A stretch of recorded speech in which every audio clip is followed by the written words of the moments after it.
que durante los últimos años pues hemos tenido una demanda tan grande que ha sido difícil de dar cabida y de dar cobertura a toda ella.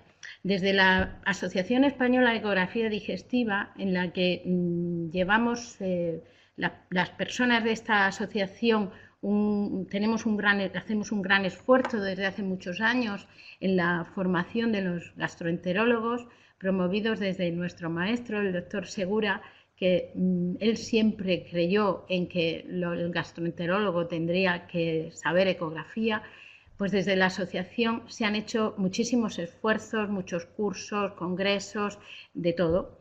Y pues una vez más, aquí está la EDE pues dando formación a los especialistas de aparato digestivo. Pero esto pues no sería posible si no tuviéramos el soporte de nuestra sociedad madre, la Sociedad Española de Patología Digestiva, la cual durante los últimos 10 años ha cambiado su política a bien, de hecho a muy bien, y con una gestión extraordinaria pues tenemos los medios para poder hacer estos cursos o estos seminarios de formación desde aquí para todos los especialistas de aparato digestivo y socios de la SPD, de la AED, en fin, para todo el equipo. Además de esto, pues ahí había una motivación este año, una motivación más importante que la que tenemos siempre, o sea, una motivación añadida, mejor que importante, porque no es más importante, pero sí es una motivación añadida, y es que este año, 2019, el próximo año, realizamos nosotros el Congreso Europeo de Ecografía aquí en España, esta vez en Granada. Ya hicimos el primero en 2012 en Madrid y esta vez lo hacemos en Granada. Y eso pues también es un estímulo para animaros a todos pues a participar, a que llevéis vuestros trabajos y a que colaboréis con nosotros en la formación y en de este congreso. Como digo, el Congreso Europeo será entre el 29 de mayo y el 1 de junio en Granada y tendrá lugar en el Palacio de Congresos.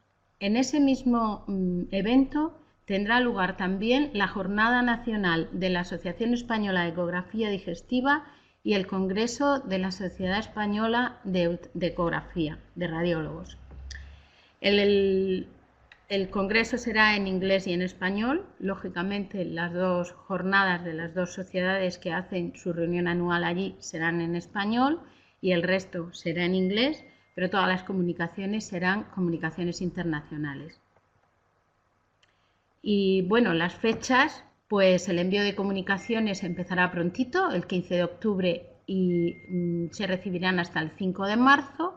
Y bueno, hay una inscripción temprana que tiene un descuento importante y poquito más. Y bien, volviendo a estos seminarios y a este proyecto que empezamos hoy con mucha ilusión, pues hemos programado 5 seminarios. El primero es de ecografía básica, el segundo es de lesiones de patología difusa hepática, el tercero de lesiones ocupantes de espacio hepáticas, el cuarto está dedicado a la patología biliar y pancreática y el último al estudio del dolor abdominal y del diagnóstico de la patología gastrointestinal y la ecografía en la enfermedad inflamatoria. Y sin más, pues vamos a empezar ya con el primer seminario que tenemos aquí un equipo de lujo. En primer lugar, la doctora Ana Segura Grau nos va a hablar de los principios físicos de la ecografía. Esto es importante para saber pues, qué es lo que tenemos en las manos, que muchas veces lo sabemos utilizar y no sabemos el por qué. Después hablará la doctora Marín de cómo realizar una exploración ecográfica completa y bien hecha. Y por último, pues la doctora Manzano nos hablará de otra cosa muy importante también, y es cómo realizar los informes y reportar las imágenes. Esto también es muy importante porque lo que no informamos, lo que no queda escrito, se olvida y ya no existe. Y sin más, doy paso a la doctora Segura Grau. Buenas tardes, Ana. Adelante. Perdón. Podéis hacer preguntas a través del chat y después haremos pues un resumen de todas esas preguntas y le preguntaremos a los ponentes. Os animo a preguntar, a participar, a hacer vuestros comentarios. Muchas gracias.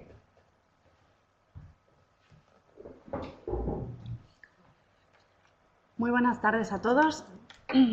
Bueno, mi nombre es Ana Segura y voy a intentar dar unas pequeñas nociones de los principios físicos en los que apoyamos la ecografía para realizar las ecografías abdominales completas. Vale. Sabemos que el ultrasonido, la definición de ultrasonido es que son vibraciones de la misma naturaleza que los sonidos, cuya frecuencia es superior al límite perceptible por el oído humano. De tal manera que son ondas mecánicas que se producen por una vibración de un cuerpo elástico, que normalmente lo localizamos dentro de la sonda o transductor, y esa onda o esa vibración se propaga a partir de un medio material con compresiones y dilataciones de este medio que hace que se vaya propagando el ultrasonido de una forma, en principio sería infinita, pero como luego veremos, el ultrasonido se atenúa y se cansa, ¿vale? La clasificación de los sonidos lo clasificamos en infrasónicos, sónicos o ultrasónicos, siendo los ultrasonidos aquellos que tienen una frecuencia superior a los 20 kHz. Bueno, no me voy a extender contando las propiedades que tiene el sonido, pero sí voy a mencionar dos conceptos que son bastante importantes para poder conocer bien esta técnica de los ultrasonidos y la ecografía. El primer concepto importante es la frecuencia, medida en hercios, que es el número de ciclos que pasan por un punto en un segundo. Hablaremos de frecuencia y será muy importante determinar la frecuencia con la que trabajamos para poder decidir qué frecuencia utilizamos en función de la estructura que vayamos a estudiar. Y luego el segundo concepto muy importante es el de la velocidad, medida en metros o centímetros por segundo, que es aquella distancia recorrida por la onda por unidad de tiempo. Bueno, teniendo en cuenta que esa velocidad del sonido lo que mide es la distancia que recorre el sonido en unidad de tiempo medida en metros por segundo, tenemos que decir que depende únicamente del material en el que se transmite la onda. De tal manera que, si miramos esta tabla de la derecha, podemos ver que en general en todos los tejidos del cuerpo humano, sea la grasa, el agua, los tejidos del hígado, riñón, etc., tienen una velocidad bastante similar, exceptuando el aire, que tiene una velocidad de 340 metros por segundo, o el hueso, que tiene una velocidad muy elevada. ¿Esto por qué es importante? Porque la propagación del sonido en el cuerpo humano, mi ecógrafo, la tecnología, lo va a tener como algo constante, exceptuando esos dos materiales, el aire y el hueso, en el que la propagación del sonido es diferente. ¿Por qué es diferente? Pues como veis en este dibujo de aquí debajo, lo que podemos observar es que en materiales muy sólidos o muy compactos o incluso calcificados, las partículas están muy pegaditas unas a otras, lo que hace que el ultrasonido se propague con más dificultad e incluso no se propague y sufre una reflexión completa, como puede ser el caso del hueso. En el lado de la derecha vemos el material gaseoso, que sus partículas están muy separadas, lo cual quiere decir que la onda del sonido no es capaz de propagarse de una forma homogénea y digamos, entre comillas, que el ultrasonido se vuelve un poco loco, porque empieza a rebotar entre unas partículas y otras y me da una imagen sucia, una sombra sucia por ser un material con abundante aire.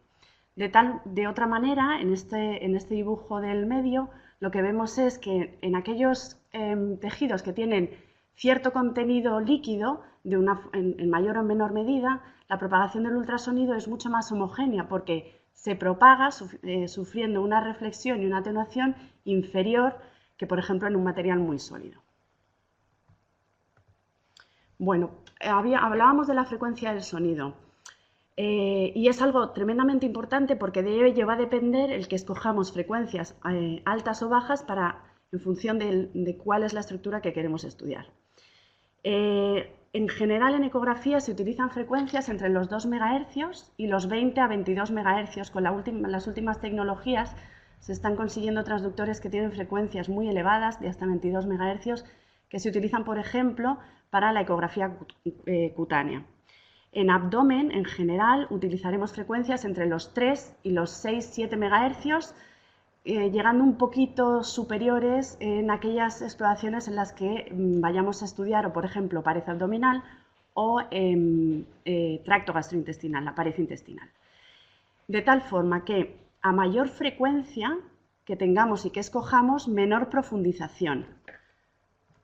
En esta otra imagen, que a mí me gusta especialmente, comparo una sonda con una frecuencia baja con un corredor de larga distancia, 1500 metros, por ejemplo. De esa manera, una frecuencia en una sonda convex de, por ejemplo, 3, 4, 5 MHz es capaz de profundizar más. Mientras que una sonda lineal, que suelen ser sondas de alta frecuencia, alrededor de los 7 a 15 MHz, lo comparo con un corredor de corta distancia, de 100 metros lisos, de tal forma que voy a utilizar sondas de alta frecuencia cuando quiera profundizar muy poco, pero obtener una altísima resolución. Bueno, realmente, ¿cuál es el principio del eco? En mi sonda o transductor yo emito un sonido, ese sonido se propaga de una forma más o menos homogénea por un material, por un medio, hasta que llega a un medio de una distinta densidad. En ese punto en el que cambia la densidad del medio, se produce lo que llamamos la interfase y a ese nivel el sonido rebota, y ese es el principio del eco. Por tanto, un sonido emitido lo percibo al cabo de unos segundos, pero con menor intensidad.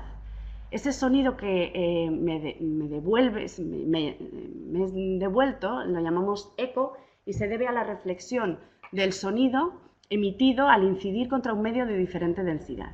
A esto le llamamos reflexión, es decir, cuando el sonido pasa de un medio con una densidad determinada a un medio diferente, hay una línea imaginaria que mide ese cambio de densidad y me produce que ciertas ondas mecánicas, cierto ultrasonido, me devuelva al transductor y es lo que llamamos la reflexión, el eco. Cuando esta reflexión es total y no hay ningún ultrasonido que pase al otro lado, al otro medio, es cuando la reflexión es completa y el ecógrafo me va a producir en la imagen lo que llamamos sombra acústica posterior.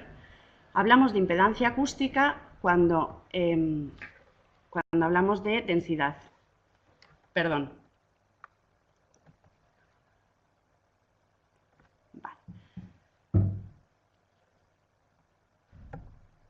Vale, de tal manera que impedancia acústica de alguna forma es lo mismo que densidad. ¿Por qué? Porque en esta fórmula vemos que impedancia acústica es igual a densidad por velocidad, pero como la velocidad de propagación del sonido la consideramos constante, vamos a hablar de impedancia acústica entendiéndola como densidad del medio. La cantidad de reflexión es cuando, si los dos medios tienen una misma impedancia acústica, el sonido se propaga de una forma adecuada, pero cuando tienen una impedancia acústica distinta, el sonido se puede reflejar de forma incluso total, obteniendo sombra acústica posterior. Bueno, también influye mucho en la reflexión la superficie sobre la que incidamos, de tal forma que si la superficie es completamente lisa, como se ve en esta diapositiva, la dirección del eco es igual a la del sonido emitido. Por tanto, es mucho más intensa porque no se pierde sonido y me llega todo el eco reflejado a la sonda. Mientras que si la superficie es irregular, el rebote de ese sonido, el eco, puede salir en direcciones un poquito más opuestas o oblicuas y perder información. Así que siempre en ecografía hay que intentar incidir de forma lo más perpendicular posible a las estructuras estudiadas. Además de la reflexión, es decir, del rebote del sonido, es decir, del eco, tenemos algo que hay que conocer, que es que el sonido que no se refleja y que pasa al otro medio puede ser refractado, es decir, puede cambiar de dirección. Y esto al final lo que hace es que las ondas que van propagándose en profundidad pierdan intensidad. También puede perder intensidad por lo que conocemos como atenuación. ¿Qué es la atenuación? Es la pérdida de energía que experimenta el haz de ultrasonidos al atravesar un medio como consecuencia de no solo de la reflexión, sino de la absorción de la refracción e incluso de la difusión de la onda. ¿Esto qué es? Esta atenuación es muy importante y más en ecografía abdominal. ¿Por qué? Porque utilizamos campos muy profundos, de hasta 20 o 25 centímetros, con lo cual tenemos que conocer que mi sonido se va a atenuar y por tanto tendré que darle un poquito más de ganancia al ecógrafo en profundidades, en zonas más profundas. Esto, por ejemplo, lo vemos en los hígados grasos, que atenúan mucho el sonido y se ve prácticamente la zona más profunda, no llega el sonido y no tengo información. A mayor frecuencia hemos dicho que hay una mayor atenuación, por tanto tendremos que escoger la frecuencia de la sonda que escoja, la máxima frecuencia para tener una atenuación pequeña y tener una imagen lo más nítida y ajustada posible. Bueno, una vez que tenemos más o menos entendido el porqué del ultrasonido, del rebote y de cómo pierde información ese sonido cuando se propaga en profundidad, tenemos que conocer los términos ecográficos para hablar con propiedad. Hablamos de una estructura ecogénica cuando genera ecos en su interior, debido a que hay distintas interfases acústicas en el interior. Para hablar de estructura ecogénica homogénea o heterogénea, lo primero que hay que tener es cierta experiencia, porque lo que para una persona con mucha experiencia puede ser más o menos homogéneo, para una persona con poca experiencia puede resultar heterogéneo. Cuantas más estructuras, por ejemplo, cuanto más hígados hayamos visto, más facilidad tendremos para detectar cuando es heterogéneo ese hígado. Entonces, una estructura homogénea es una estructura que tiene una distribución de ecos bastante uniforme y las intensidades de los grises dentro de esa estructura es bastante similar, mientras que una estructura heterogénea es aquella que genera ecos de diversas intensidades en una misma estructura.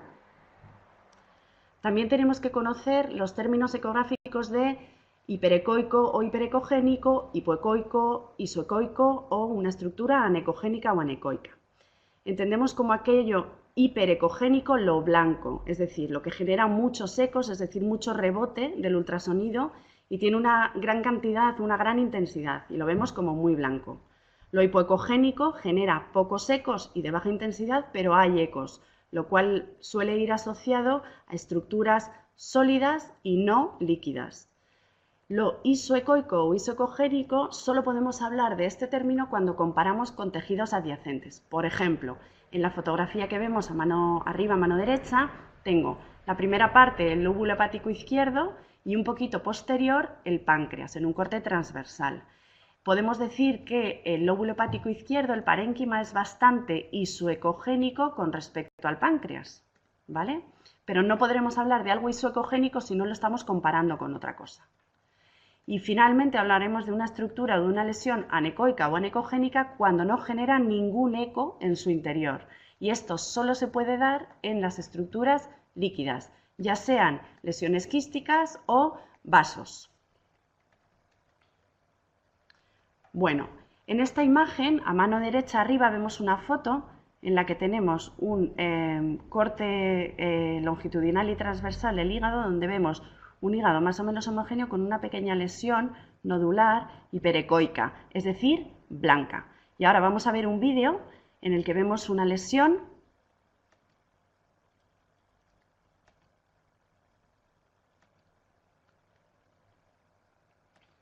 Ya mismo lo vamos a ver. Vale. Aquí vemos una lesión, un hígado, un corte transversal del hígado, lóbulo hepático derecho, donde vemos una lesión que es ligeramente más blanca, es decir, más hiperecogénica que el parénquima hepático adyacente. Esta lesión es una lesión que describimos generalmente como lesión nodular hiperecogénica en el lóbulo hepático derecho, compatible con angioma. Vale, volvemos a la presentación.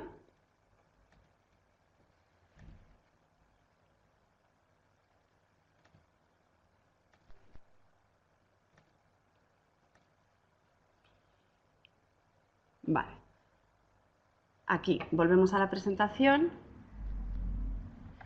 para hablar de las estructuras hipoecogénicas e hipoecoicas. En este corte son dos cortes de lóbulo hepático derecho donde se observa un parénquima más o menos homogéneo, algo heterogéneo por la presencia de varias lesiones nodulares hipoecogénicas, que no son absolutamente negras, sino son gris oscuro, ¿vale? Y que suelen corresponderse con lesiones sólidas. Vamos a ver un vídeo ahora.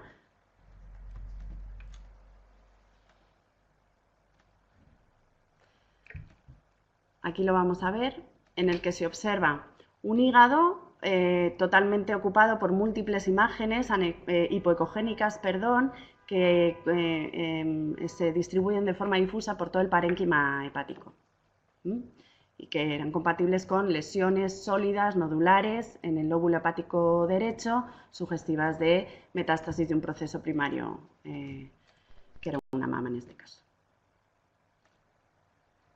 Vale. La siguiente diapositiva hablaremos de el término isoecogénico. Isoecogénico es aquello que es muy parecido, de ecogenicidad muy parecida al tejido circundante. En este caso lo que vemos es un lóbulo hepático izquierdo con una lesión que se delimita, bueno, con bordes más o menos nítidos, pero no se delimita muy bien porque es muy isoecogénica con respecto al parénquima hepático de alrededor, y que si vemos lobula un poquito el borde del lóbulo hepático izquierdo. Si vemos esta misma imagen en vídeo,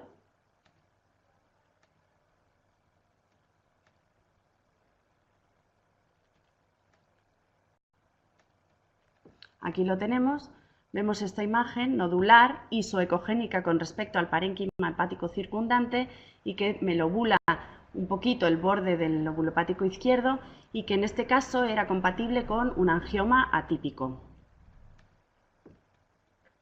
Volvemos a la presentación.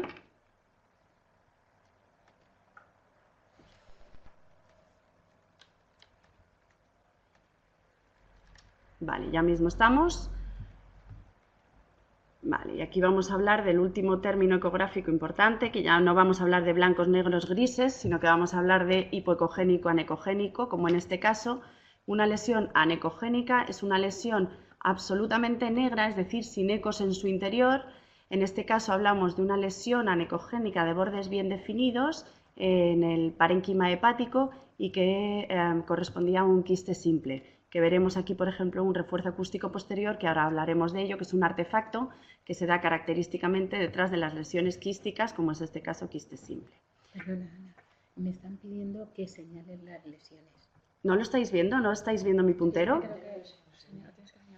Ay, perdón, estaba yo con el puntero. Vale, ¿ahora lo veis? ¿Lo veis ahora? Que alguien me conteste.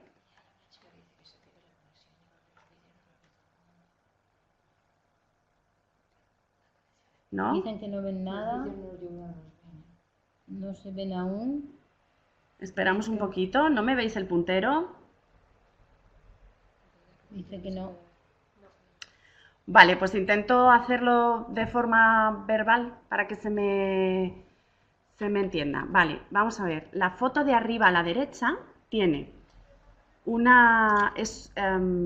corte transversal y longitudinal en el lóbulo hepático derecho, donde se ve una imagen redondita y muy negra, ¿vale? Eso es una lesión anecogénica que presenta bordes muy bien definidos y que se debe, al ser negra completamente, lo que sabemos es que no tiene ecos en su interior, es decir, que no hay nada que haga rebotar el ultrasonido. Por tanto, se caracteriza por ser lesiones de características quísticas, ¿vale? Una lesión anecogénica es una lesión de características quísticas. Vamos a poner el vídeo, a ver si lo veis, y me decís si lo veis o no, ¿vale?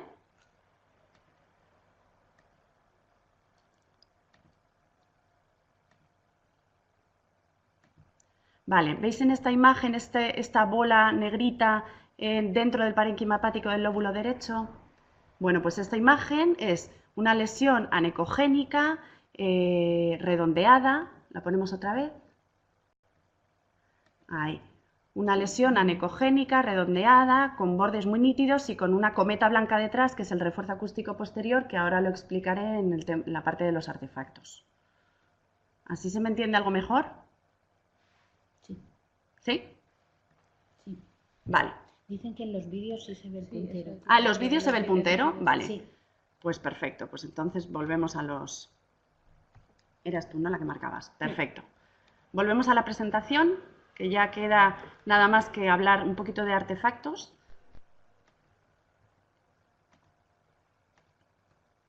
Vale. Si hay alguno de los vídeos o imágenes que haya puesto, que no haya marcado, que no hayáis visto el puntero, lo podemos hacer luego en el turno de preguntas, ¿vale? Bien.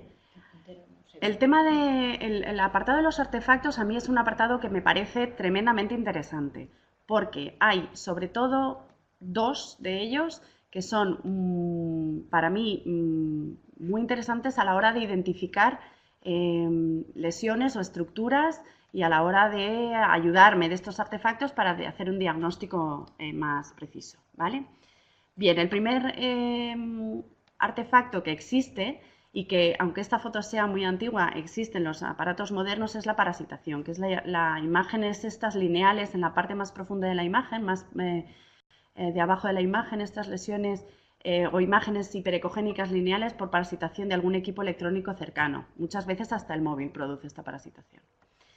Vale, el artefacto de la reverberación lo explico primero con el dibujo este de la derecha para que luego podáis entender bien este artefacto.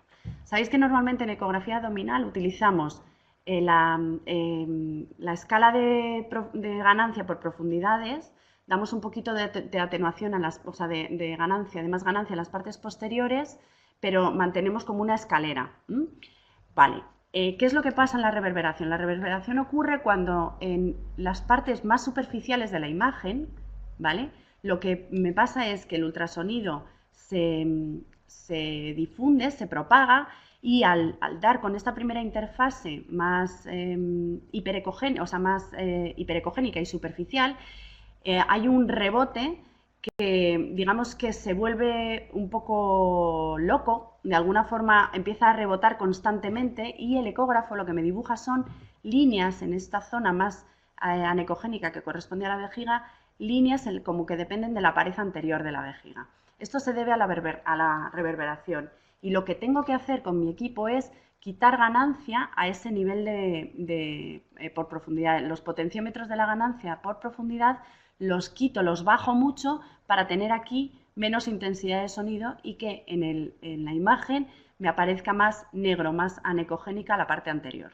¿Vale? Esto es muy importante corregirlo cuando se exploran lesiones quísticas o vejigas muy reflexionadas, porque puede haber alguna imagen en la pared anterior de la vejiga que por esta reverberación y por este mal ajuste del equipo pueda no ver de una forma fácil. Entonces hay que acordarse siempre de quitar esos ecos. Lo vemos en el vídeo. Dicen que se ve el puntero cuando activas el vídeo, pero después ya no se ve. Vale, o sea, en la presentación no se ve. No. A ver aquí. Ay, perdón. Ya casi estoy, ¿eh? Aquí. Estas lesiones, o sea, estas imágenes, perdón, lineales hiperecogénicas se deben a la reverberación. Pero yo sí lo veo. ¿Lo veis ahora? Vale. Esto se debe a que el ultrasonido, cuando llega a esta primera interfase, rebota, vuelve a rebotar y hace muchos rebotes. Y el equipo lo que interpreta son estructuras lineales hiperecogénicas con cierto decalaje en el tiempo. Y por eso me dibuja estas imágenes. Lo que hago es bajar ganancia a ese nivel para tener menos intensidad del sonido y no tener esa reverberación. Vale, volvemos a la presentación.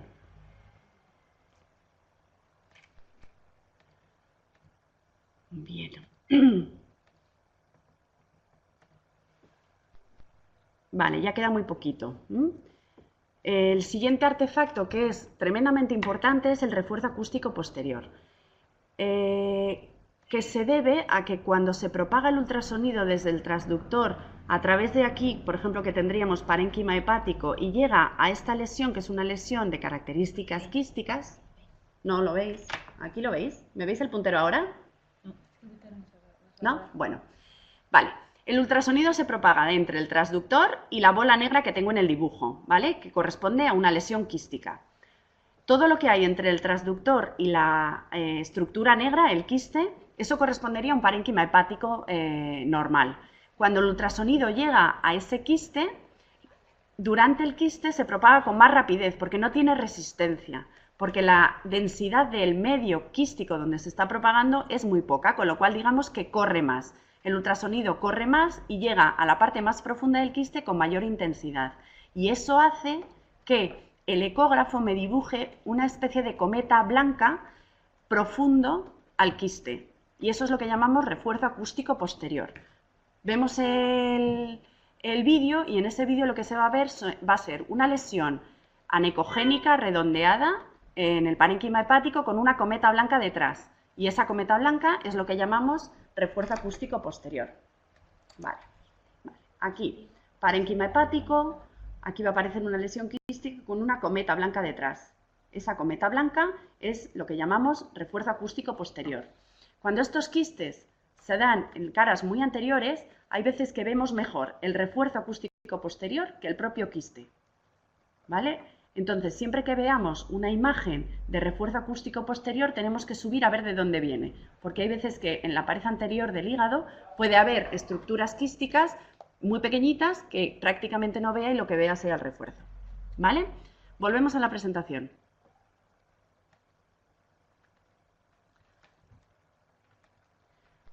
Vale. El siguiente artefacto es un artefacto tremendamente importante y se debe fundamentalmente a todo lo contrario que pasa con el refuerzo acústico posterior. Vale. El artefacto es la sombra acústica.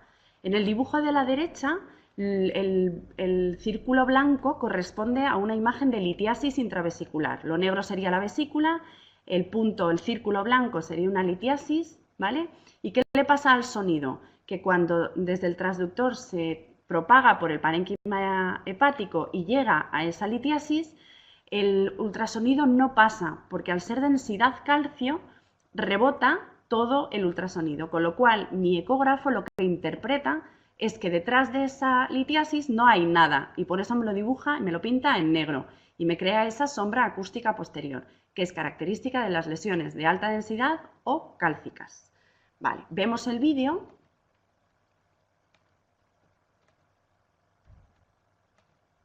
En el que se va a ver una imagen intravesicular hiperecogénica, ahí con una clara sombra posterior. ¿Veis que es justo lo contrario a la cometa blanca del refuerzo acústico posterior? Y se debe a que aquí todo el ultrasonido se refleja y lo que me dibuja el ecógrafo es que no ve nada, por eso lo dibuja en negro. ¿De acuerdo? Es justo lo contrario, el refuerzo acústico posterior es porque el ultrasonido pasa muy rápido y se refleja muy poco, y la sombra acústica posterior es porque el ultrasonido choca con una estructura de alta densidad y lo refleja todo. Esto es muy importante tenerlo en cuenta.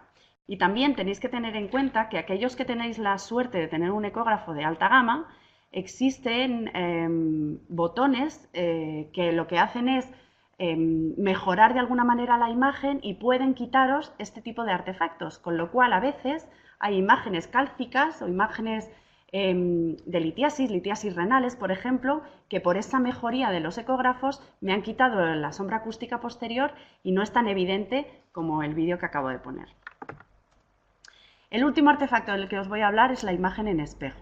La imagen en espejo, lo que sucede es que cuando el haz de ultrasonidos incide sobre una superficie muy curvilínea, como por ejemplo el diafragma, que lo veis como esta estructura lineal hiperecogénica profunda al parénquima hepático, cuando el haz de ultrasonidos incide, como hemos visto, en una zona muy curvilínea, me dibuja en un espejo por diferentes refracciones y reflexiones del ultrasonido, me dibuje una estructura similar a la que tengo antes de esa superficie curvilínea.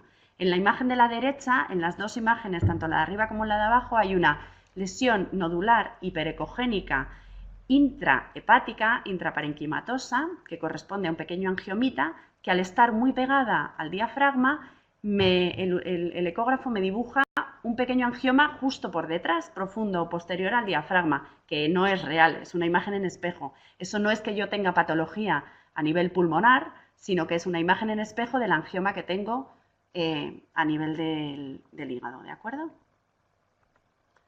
Bueno, para terminar, una diapositiva en la que hablamos de las ventajas de la ecografía y otra de los inconvenientes. Las ventajas de la ecografía yo diría que son casi todas y que todos conocéis y por eso estáis aquí haciendo este curso y estos seminarios. Pero realmente una de las principales características es que es una técnica que repito siempre que quiero, que el paciente tolera perfectamente, que puedo hacerla yo y después venir otra persona y reproducir prácticamente lo mismo que yo he hecho en la primera exploración y que además me ayuda a hacer un montón de técnicas de diagnóstico y de terapéuticas, pues como punciones dirigidas, como biopsias, como drenajes, etcétera, etcétera. Vale. Y finalmente los inconvenientes de la ecografía, como hemos visto, pues que en materiales muy densos como las lesiones, las estructuras de calcio, huesos y las muy gaseosas, la propagación del ultrasonido no es muy buena, que es cierto que tiene una baja especificidad, tiene una alta capacidad para detectar lesiones, pero no muy buena y depende mucho de la experiencia del explorador para diferenciarlas, y que es muy explorador dependiente. Y lo realmente importante es que si hacemos esta técnica tengamos una muy buena formación que nos permita tener las herramientas suficientes para hacer una ecografía de alta calidad. Y nada más. Muchísimas gracias. Bueno, muchas gracias, doctora Segura, por esta magnífica exposición. Ahora vamos a abrir el turno de preguntas. No te vayas de ahí porque vamos a abrir el turno de preguntas y las podéis hacer desde la web, a través del chat. Bueno, están dando las gracias. ¿Alguien tiene alguna pregunta?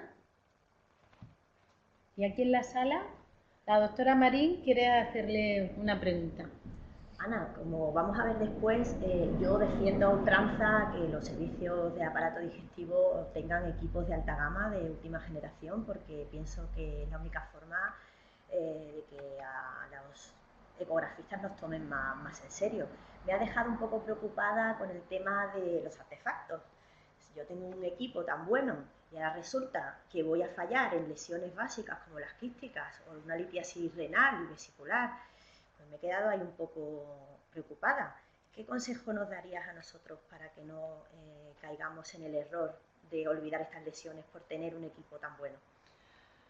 Bueno, pues yo creo que es muy importante que cada uno conozca su ecógrafo perfectamente, cómo conseguir una imagen y ajustarla, dado que la ecografía es una exploración dinámica, hay que ajustar la imagen constantemente en función de lo que estemos explorando, y luego conocer que hay algunos equipos que tienen determinados botones, como por ejemplo, hay algunos equipos que tienen un botón de haces cruzados, que lo que te quitan son los refuerzos y las sombras acústicas posteriores, que si yo estoy explorando una lesión que me interesa saber si tiene o no calcio, por ejemplo una litiasis renal o una microlitiasis vesicular, conozca ese botón, esa función de quitar esos haces cruzados para que el artefacto sea más llamativo y por tanto me ayude y afiance mi diagnóstico. Pasa en casi todos los ecógrafos. Los ecógrafos, cuanto mejores son, mejor calidad de imagen tienen y muchas veces te quitan esos pequeños artefactos que ayudan a diagnosticar algunas cosas. Podemos ajustar los presets en función de una exploración renal o una exploración abdominal, o conocer que si tienes un preset ajustado para una exploración abdominal normal, regular, cotidiana, ambulatoria normal, puedes conocer esos pequeños ajustes de foco, de ganancia, de haces cruzados que te ayudan a quitar o poner para ver mejor o peor los artefactos. Simplemente es conocerlo y jugar mucho con el ecógrafo que tienes delante y conocer muy bien el ecógrafo que tienes. Y yo diría también una relación muy estrecha con el técnico de nuestra casa comercial, que tiene que ser una persona que se pase Fundamental.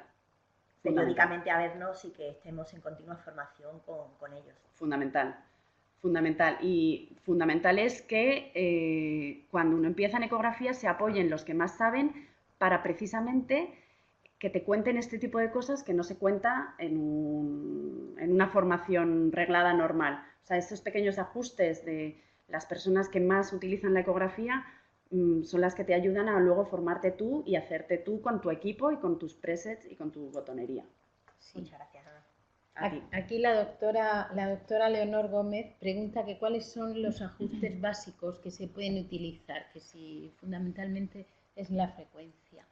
Pues es una buenísima pregunta que requeriría un seminario específico, pero realmente para mí hay 5 o 6 muy claros. El primero es la frecuencia, teniendo claro que todos los ecógrafos, casi todos los ecógrafos ahora mismo, sus ondas son multifrecuencia y tú lo puedes variar. Puedes variar tú la frecuencia en función de la exploración en tiempo real. Es decir, que me quiero ver mejor la pared posterior, la zona posterior del hígado, pues le pongo una frecuencia un poco peor. Pero si lo que me estoy es fijando en la vesícula, que está muy superficial y quiero verla bien, puedo subir un poquito la frecuencia. Para mí el primero sería la frecuencia. El segundo, tocar constantemente, y yo lo hago, la ganancia global y la ganancia parcial, es decir, los potenciómetros, los 8 potenciómetros que están en esa escalera de la que hablaba antes. Depende de lo que estés estudiando, puedes aumentar o disminuir esa ganancia de forma global, o puedes decidir que no te interesa tener una ganancia alta en capas profundas y quitarle la ganancia, o al revés. Entonces, frecuencia, ganancia, el foco, súper importante el foco. Además hay equipos tremendamente focodependientes que hay que estar ajustando el foco constantemente porque influye mucho en la nitidez de la imagen. Por supuesto, la profundidad. Sabemos que cuando manejamos la profundidad, en general la resolución de la imagen no varía mucho y a veces lo usamos y lo modificamos de forma constante. Y luego hay una parte específica dentro de esa frecuencia que es el foco. Cuando yo quiero, por ejemplo, ver una piedra intravesicular y verla, digamos, más grande, puedo usar el foco, pero tengo que saber que cuando pongo el foco pierdo resolución. Y casi diría que a grosso modo son esos 5 o 6 botones. Que luego hay los armónicos, por ejemplo, si tienes la capacidad de... Normalmente el preset tiene un armónico fijo y un segundo armónico que puedes quitar o poner. Conocer ese botón del armónico y saber cuándo me interesa ponerlo y cuándo me interesa quitarlo. Y yo creo que así a grosso modo ya. Vale, muchas gracias. Y quería hacerte otra pregunta. En el otro extremo estarían los equipos de bolsillo. Sí. ¿Qué opinas tú de los equipos de bolsillo?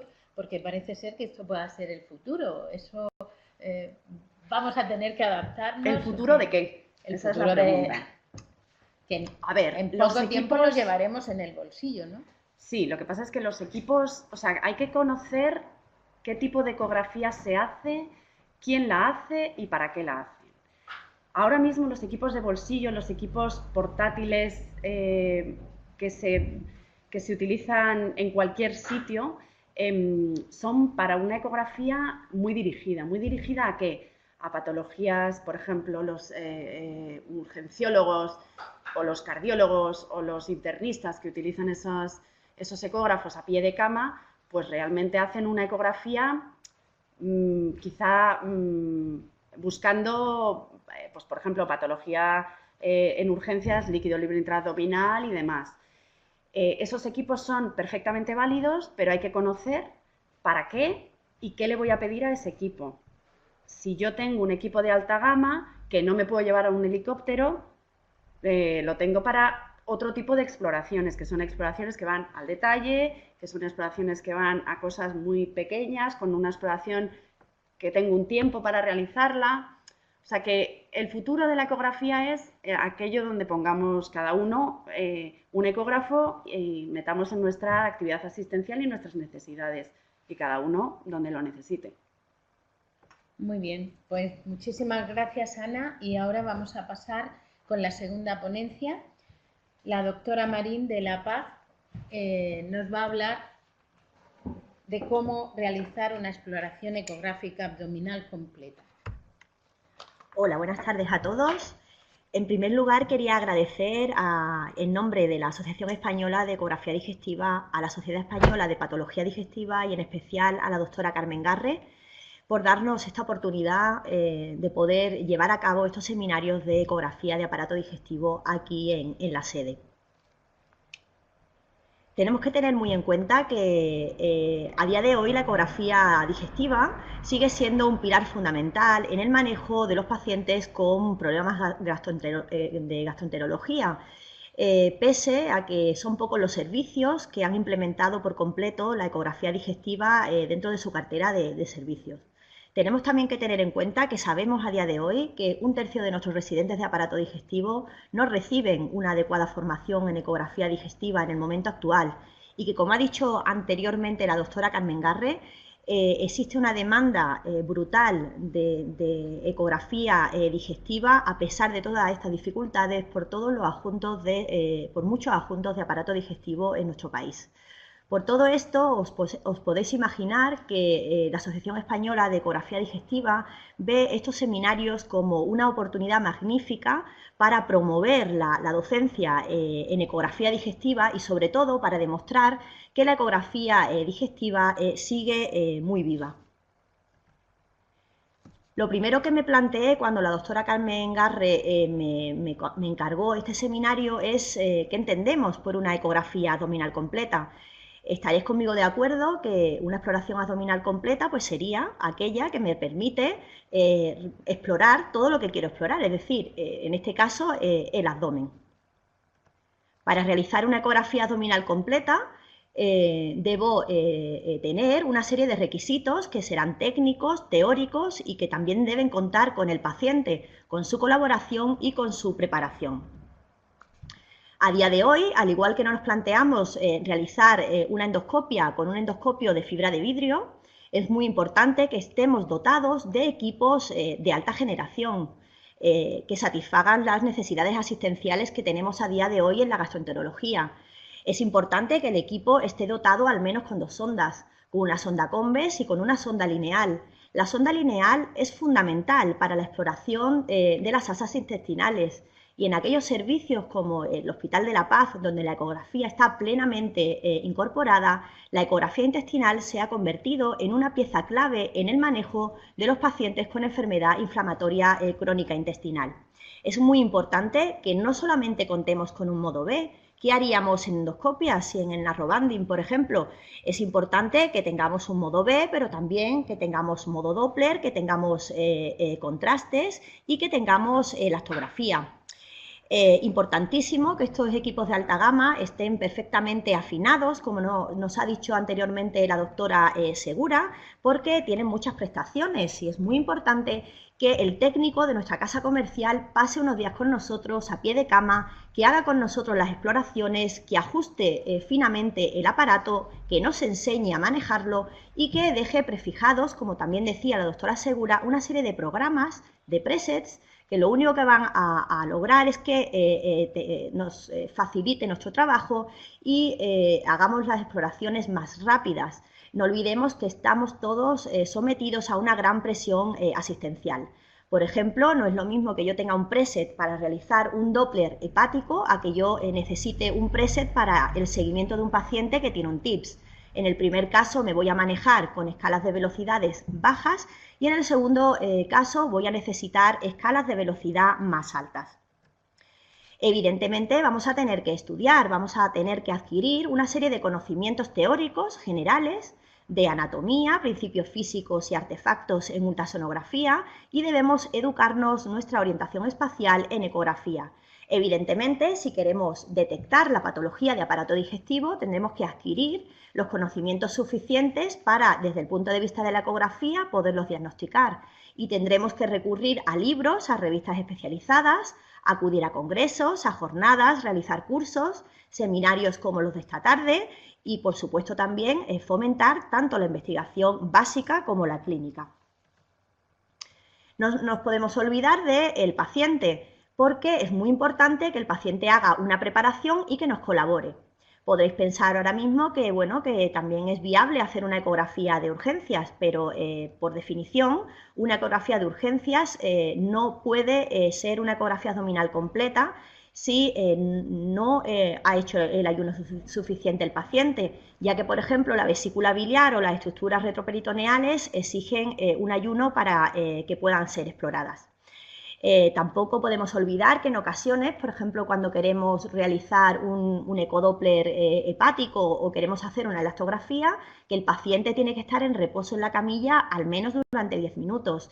Y lo importante que es la colaboración.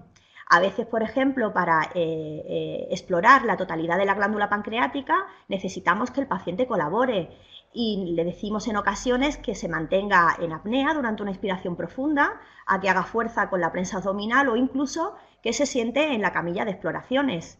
Y por último, es importante que tengamos en cuenta que en ocasiones también vamos a necesitar el consentimiento expreso por escrito, ya que lo necesitaremos, pues, por ejemplo, para hacer una ecografía contrastada o para realizar cualquier tipo de intervencionismo, ya sea una PAF, una canalización, etcétera. Llegado a este punto, si tenemos los requisitos técnicos, teóricos y los dependientes del paciente, estamos en condiciones, esto es lo que se espera de todos nosotros, es que podamos realizar una ecografía abdominal completa, es decir, que podamos evaluar por completo todo el abdomen. Sin embargo, la segunda pregunta que yo me hice el día que me encargó la doctora Garre este seminario es si nosotros como gastroenterólogos damos por suficiente o por objetivo cumplido el realizar simplemente una ecografía abdominal completa. Pues bajo mi punto de vista, y esto es una opinión exclusivamente personal y basada en mi experiencia, creo que no es suficiente para un gastroenterólogo llevar simplemente a cabo una ecografía abdominal completa. El gastroenterólogo tiene que tender a dar un salto cualitativo y a realizar una ecografía abdominal de calidad. Insisto que esto es un concepto totalmente personal, pero yo entiendo que una exploración completa, es decir, que haya podido visualizar todo lo que queremos ver, será de calidad siempre y cuando que a través de los hallazgos radiológicos que hayamos detectado seamos capaces de llevar a cabo un diagnóstico ecográfico que nos sea de utilidad en la clínica para la toma de decisiones. Durante mi carrera profesional y basándome en la experiencia, yo considero que puedo utilizar una serie de indicadores para evaluar la calidad de mis ecografías. Y estos indicadores son fundamentalmente la sistemática de exploración, la utilización de siempre más de un corte para definir una estructura, orientar clínicamente la exploración, aportar datos que sean reproducibles, cuantificar en la medida de lo posible los datos aportados en modo B y, por supuesto, reportar adecuadamente la información. Por tanto, yo diría que al igual que hemos hecho con la colonoscopia, en la cual tenemos indicadores que nos van a evaluar la calidad de la exploración, deberíamos estudiar o deberíamos trabajar en buscar aquellos indicadores en la práctica clínica que también nos pudieran decir si nuestras ecografías son de calidad o no. En relación a la sistemática de la exploración es fundamental y una sistemática debe ser de cada uno debe tener un orden preestablecido, pero este orden tiene que asegurarnos que hemos explorado por completo todo el abdomen, ya que puede pasar que después al hacer el informe olvidemos, no podamos definir la vesícula, por ejemplo, porque se nos ha olvidado explorarla. Y al igual que adquirir una sistemática de exploración es muy importante que tengamos una adecuada técnica de barrido. Tenemos que pensar que la ecografía nos va a mostrar lo que nosotros seamos capaces de enseñarnos a nosotros mismos. Si nosotros hacemos un barrido muy rápido, pues probablemente no podamos evaluar las estructuras. Yo os aconsejo este vídeo que os he puesto aquí en la diapositiva de nuestro maestro, el doctor Segura Cabral, para que veáis cómo se realiza una sistemática de exploración y un barrido simplemente de forma magistral. Por falta de tiempo no podemos emitir este vídeo, pero lo podéis encontrar en YouTube y si luego tenemos tiempo también lo podemos dejar puesto durante el turno de preguntas. Como he dicho anteriormente, yo nunca defino una estructura en un único corte, porque esto nos puede llevar a engaños. Aquí veis en una imagen estática que hay una lesión anecogénica en un corte longitudinal ovalada, que bueno, pues que podría ser un quiste, que podría ser, yo qué sé, un quiste de duplicación, un quiste en la celda pancreática, pues la verdad es que no tengo ni idea. Si no tengo la precaución de realizar otro corte, no nos daríamos cuenta que esta lesión anecogénica En longitudinal y en epigastrio se trata simplemente de un aneurisma fusiforme del tronco celíaco. Es muy importante también que dirijamos clínicamente nuestra exploración. Para mí es fundamental. La primera forma de orientar clínicamente una exploración es a través del motivo de la petición. Por ejemplo, si a mí me han pedido una ecografía para evaluar una hepatopatía crónica, yo inmediatamente tengo que tener en mente todos aquellos signos, tanto directos o indirectos, imbricados en esta patología. De forma que si yo no busco de forma ordenada y sistemática todos estos signos, no voy a ser capaz de definir adecuadamente una hepatopatía. Es más, si yo los busco de forma sistemática, no solamente voy a poder definir la hepatopatía, sino que voy a incluso a poder establecer un pronóstico. No es lo mismo que un paciente tenga una hepatopatía con hipertensión portal o que no la tenga, e incluso que tenga una hipertensión portal y que yo haya encontrado en la ecografía signos ecográficos de mal pronóstico, como puede ser el flujo de la porta lento. Pero es que la exploración clínicamente dirigida no termina en el motivo de consulta. A veces sabéis que incluso el motivo de consulta no viene reflejado en la petición. Yo os animo a que sigáis explorando y que hagáis una anamnesis durante la exploración.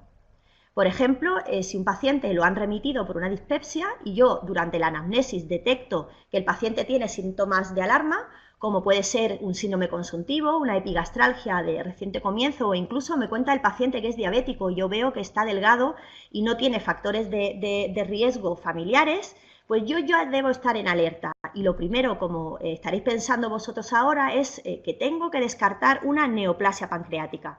Y esto fue lo que ocurrió con esta señora, una señora derivada de atención primaria con una dispepsia de 2 meses de evolución con 54 años. Evidentemente, como veis aquí en la imagen, hallamos una neoplasia en cabeza de páncreas heterogénea de bordes irregulares que obstruía vía biliar y obstruía el conducto pancreático principal. Es decir, estábamos ante una neoplasia pancreática de aspecto maligno. Pero ¿qué ocurre con aquel paciente que me cuenta lo mismo y que yo pongo el transductor y que no veo la celda pancreática por interposición de gas o simplemente veo signos indirectos de patología pancreática, como podría ser la trombosis del eje esplenoportomesentérico o una dilatación indeterminada de la vía biliar? Pues que yo asumo que mi exploración es deficiente, con independencia de cómo haya evaluado o cómo haya visto el resto de las estructuras abdominales o cómo haya hecho a la perfección un Doppler hepático. Yo considero que esta exploración clínicamente dirigida es deficiente porque no ha podido evaluar la sospecha clínica. Por tanto, dirigir clínicamente una exploración es fundamental porque nos va a aportar un diagnóstico ecográfico útil para la toma de decisiones por parte del clínico y, por el contrario, por ser deficiente, nos va a obligar a un cambio del manejo del paciente. Estamos acostumbrados a escuchar o a leer que la ecografía es una técnica barata, una técnica sencilla, una técnica que se hace a pie de cama, bueno, pues con muchas ventajas, pero que es operador dependiente. No sé qué opinaréis, pero en mi hospital, en función de quién me informe la TAC, el informe os puedo asegurar que es más o menos operador dependiente. En cualquier caso, nosotros tenemos que hacer de nuestras ecografías técnicas menos operadores dependientes. Y esto se puede conseguir. Y se puede conseguir aportando datos que sean reproducibles. ¿Y cómo aporto estos datos? Pues siguiendo las directrices y los consensos previos. Si yo tengo que medir la porta al cruce de la arteria hepática, debo hacerlo ahí. Y debo hacerlo en respiración suspendida suave y nunca en inspiración profunda. Debo medir el bazo en un corte que pase por el ilio o debo hacer un Doppler hepático siguiendo las directrices previas consensuadas. Otra norma que trato de llevar a cabo en mis ecografías es intentar objetivar o cuantificar en la medida de lo posible los datos que yo aporto en modo B. ¿Y eso cómo se puede realizar? Pues aplicando distintos modos. Si nos acordamos del caso anterior del aneurisma del tronco celíaco, si yo pongo el Doppler, demuestro que hay captación de señal Doppler, es decir, demuestro que hay un vaso, que en el interior del vaso hay un flujo helical, un flujo en sol poniente, es decir, típico de los aneurismas, y encima pongo el Doppler y veo que es un flujo pulsátil en un vaso arterial, pues obviamente estoy completando al máximo, a la perfección, los datos que aporto en modo B. Si nos vamos al caso de la neoplasia pancreática, si yo le hago un contraste y veo que mi masa se mantiene en fase arterial hipocaptante en relación al parénquima vecino, pues estoy en situación con muy poca probabilidad de equivocarme, de decir que esa neoplasia de aspecto maligno en la ecografía pueda tratarse de un adenocarcinoma de páncreas. Pero es que en este mismo paciente puedo afinar aún más. Puedo decir que los hallazgos que he visto en modo B los puedo verificar en modo contraste, porque veo que esta masa tiene afectación del tronco celíaco, afectación de la arteria hepática y que incluso durante el barrido parenquimatoso en fase tardía del hígado puedo demostrar áreas de no relleno, que son áreas de lavado, que son compatibles con lesiones metastásicas. Es decir, que con la ecografía, completando el modo B con el contraste, en este paciente puedo decir con muy poca probabilidad de equivocarme que este paciente tiene un adenocarcinoma de páncreas en un estadio avanzado. Y ese es un ejemplo que vemos a diario en la práctica clínica. Esa es una paciente afecta de una hepatitis crónica C con un estadio de fibrosis F4 que se somete a tratamiento y tras 6 meses de la respuesta virológica sostenida se nos solicita una ecografía de control. Y nos encontramos como tenemos un hígado que tiene una morfología, que tiene un tamaño completamente conservado, es decir, lóbulo hepático derecho caudado de tamaño normal, que tiene unos bordes regulares y que presenta un parénquima que tiene un grano medio, es ligeramente hiperecogénico en relación a la cortical renal, pero no atenúa el sonido en campos posteriores. Es más, como veis, las venas suprahepáticas están morfológicamente conservadas y, por tanto, yo encuentro en modo B que este paciente al menos no tiene una hepatopatía avanzada. A mí me parece por el modo B que no pueda tener un F3 o un F4. Nos despista, por ejemplo, el tamaño del bazo, que tiene una esplenomegalia leve la señora con un área de 60, pero no había ningún signo directo de hipertensión portal. La porta tenía un calibre normal, el eje esplenoportomesentérico se modificaba con los movimientos respiratorios y no había ningún signo inequívoco de hipertensión portal. Por tanto, podemos decir que en la ecografía en modo B estamos ante una paciente con una hepatopatía crónica no avanzada. Pero ¿qué pasa si yo le hago una elastometría a esta paciente? Nosotros en nuestro servicio tenemos la Shear Wave Elastography de Toshiba. Pues vemos en el mapa de velocidad cómo estamos ante un hígado homogéneo y blando. ¿Ves que se rellena de forma homogénea, difusa en color azul? Y cuando yo selecciono en el mapa de propagación de la onda de cizallamiento el área de mejor medición y obtengo 5 medidas, me encuentro que la mediana es de 7,2 kilopascales. Y esta medida es fiable porque cuando yo divido el IQR por la mediana, esto me da un valor menor del 30%. Y esto indica que esta paciente con esta elastografía tiene una fibrosis en estadio 2. Por tanto, hemos visto que nuestra elastografía coincide con nuestra ecografía en modo B y, por tanto, hemos completado, hemos objetivado la información que parecería subjetiva si solamente la aportáramos en modo B. Para finalizar, no me voy a extender porque después la doctora Manzano va a hablar de esto mismo, pero una ecografía de calidad debe concluirse con un reporte adecuado de la información. Tenemos que informar al peticionario y tenemos que hacer un buen informe. Hay que describir de forma pormenorizada los hallazgos porque así le damos oportunidad al peticionario a que también discrepe con nuestro diagnóstico. Y evidentemente, en cuanto sea posible, debemos mojarnos y hacer un diagnóstico ecográfico. También es muy importante la selección adecuada de imágenes porque una imagen vale más que 1000 palabras y porque es una manera muy útil, por ejemplo, de seguir una lesión en el tiempo y ver su estabilidad o su cambio. No se nos puede olvidar informar al paciente y tampoco se nos puede olvidar nuestra responsabilidad ante nuestro informe. Si nuestro informe, como hemos visto antes, en el caso del paciente con sospecha de cáncer de páncreas, que la ecografía era deficiente, tenemos que ser responsables si esto implica un cambio de manejo. Deberíamos contactar con el peticionario, deberíamos intentar adelantarle la cita y si esto no es posible, deberíamos pedir una econdoscopia o un TAC multicorte en función de la disponibilidad de nuestro hospital con el objeto de que ese paciente reciba asistencia lo más pronto posible.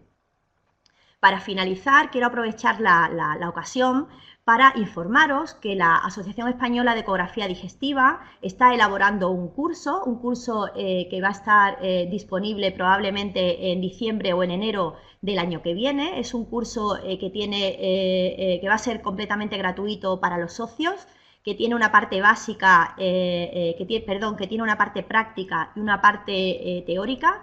La parte práctica está asegurada porque hemos elaborado una red docente que así lo permite. Tendrá 2 niveles, uno básico y otro avanzado, y todo el material va a estar colgado en la web. Pues nada más. Muchas gracias. Muchas gracias a ti, Eva. Y bueno, estamos preguntando, a ver, tenemos aquí una pregunta para ti de la doctora Virginia F. Y dice, ¿qué imágenes deberían figurar en el informe por protocolo, aunque sean normales?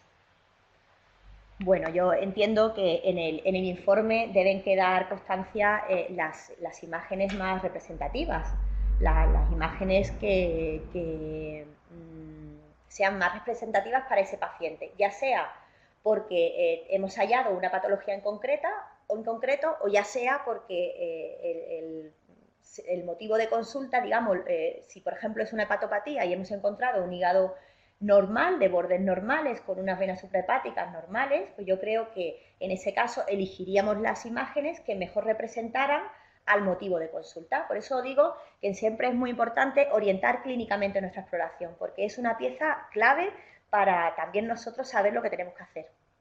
Vale, otra pregunta es ¿cuál es la mejor ventana para explorar bien el bazo con el hilio esplénico? ¿Cuál es la mejor ventana? Sí. Pues mira, yo el truco que siempre enseño a las personas que vienen a rotar por mi servicio, porque considero que el bazo es lo más difícil de explorar al principio, yo aconsejo que utilicéis un corte intercostal oblicuo y mirando al hombro derecho. Os pongáis bien alto y busquéis el diafragma. Ese es mi truquillo. Vale.